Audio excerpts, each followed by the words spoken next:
The universe is a radioactive place, but there's more in some places than in others. What's of most concern here in the Marshall Islands is that the United States conducted 67 nuclear weapons tests.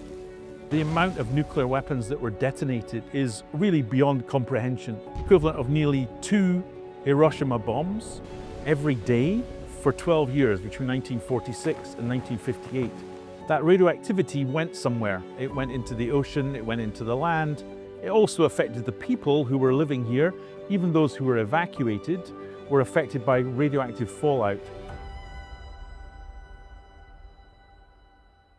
Marshall Islands has the highest rate of increased thyroid cancer and other cancers, and also the trauma of displacement. People were removed from their home islands because of the contamination in the water, in the land. They were forced to eat imported food. This led to people contracting non-communicable diseases, such as diabetes, cardiovascular disease, and hypertension. What Greenpeace is doing here is starting to try and investigate, in support of the Marshall Islands government, what's happening to that radioactivity and how is it affecting the environment of the people of the Marshall Islands today.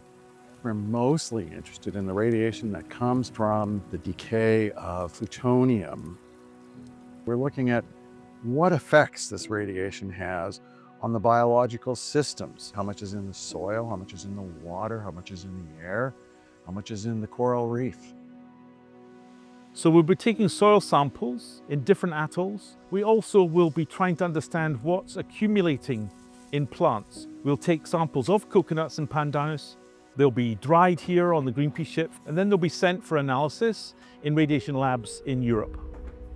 By doing this science work in cooperation with the Marshallese population, we hope to basically expose the real threats posed by nuclear weapons, by nuclear power, and what happens when radioactivity is massively released into the environment.